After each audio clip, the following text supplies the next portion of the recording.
Добрый день, дорогие наши зрители!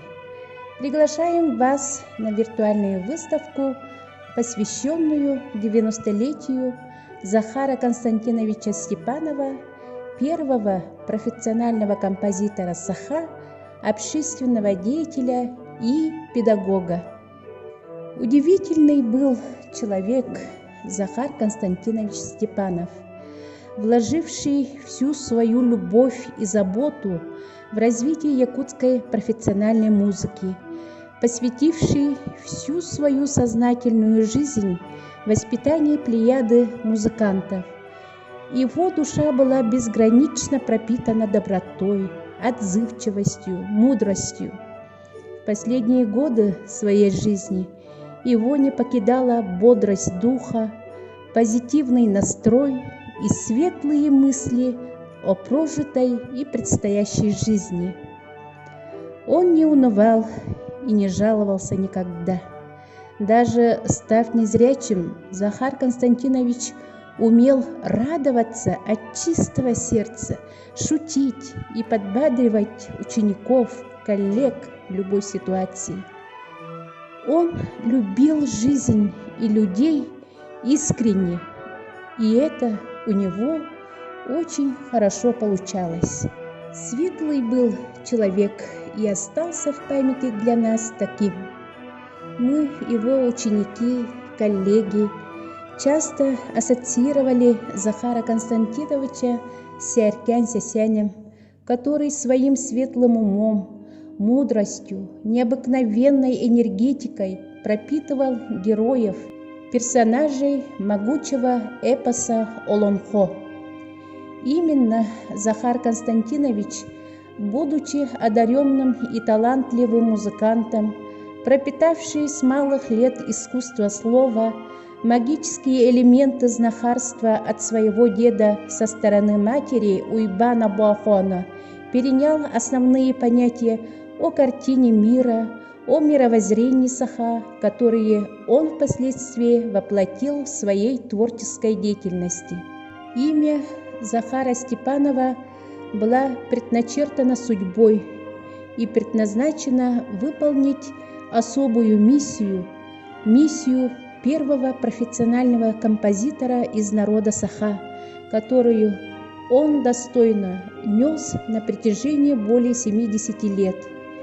Действительно, произведения Захара Константиновича имеют свое определенное место не только в якутской музыке, но и далеко за ее пределами.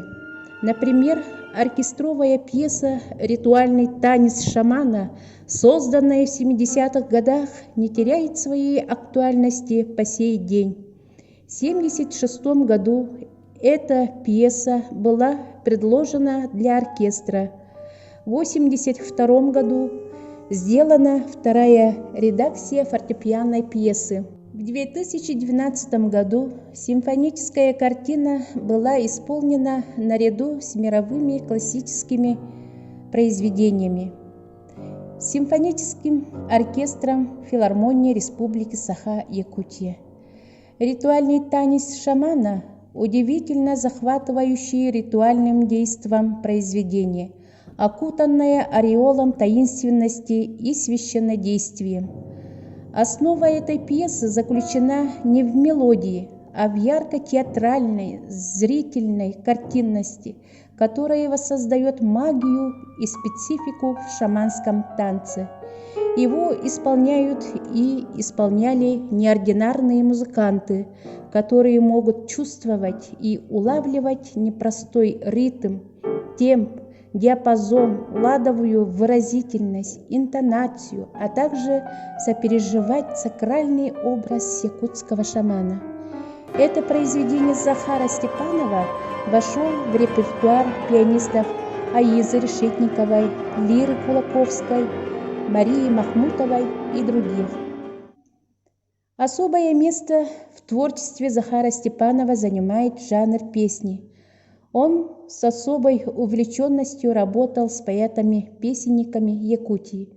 Среди них можно перечислить имена Владимира Новикова, Кюннику Растырова, Петра Табурокова, Ивана Гоголева, Моисея Ефимова, Семена Данилова, Степана Дадоскинова и других.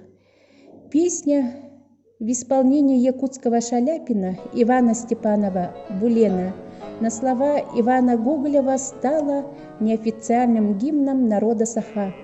С его неторопливым, величавым и глубинным дыханием четко и ровно передается образ матушки Лены.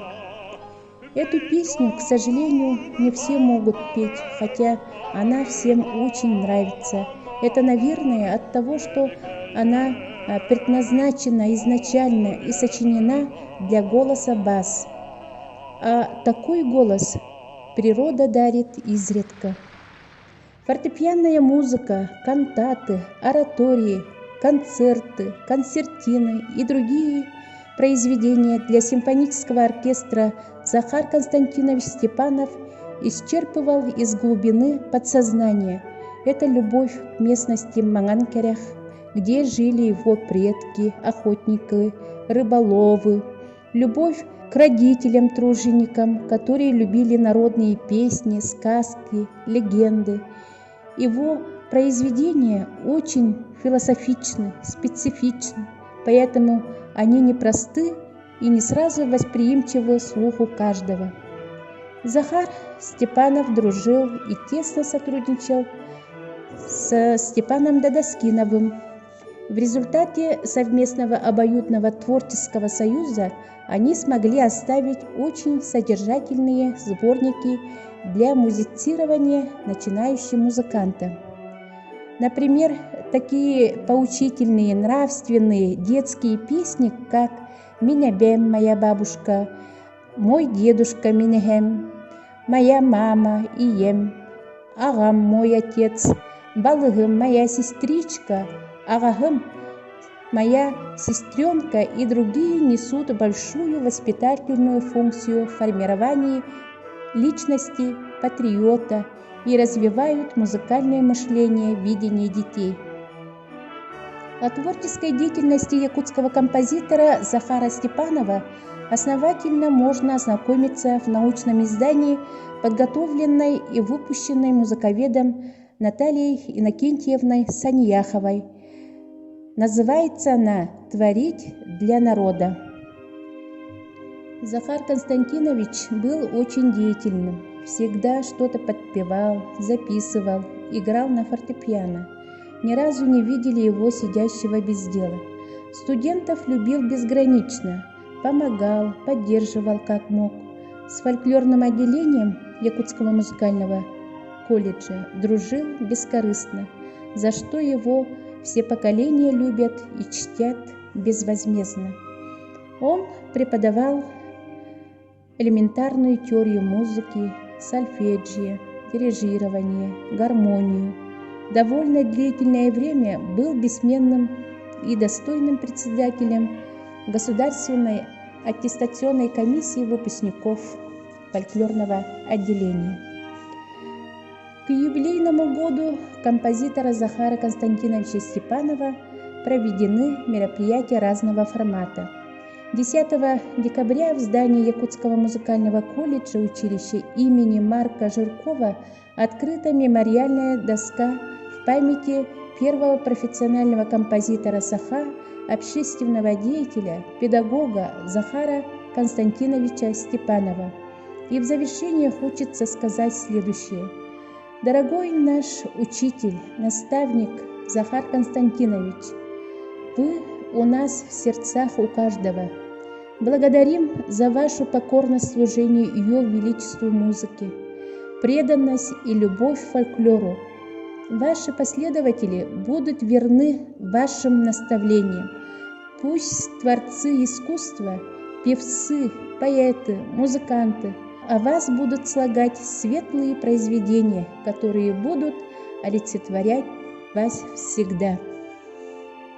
Дорогие наши зрители, в продолжение нашей виртуальной выставки представляем вам видеосъемку Захара Константиновича Степанова, где он рассказал о себе, о творческих ипостасях. Запись зафиксирован в 2009 году и хранится в фонде Музея музыки и фольклора народов Якутии.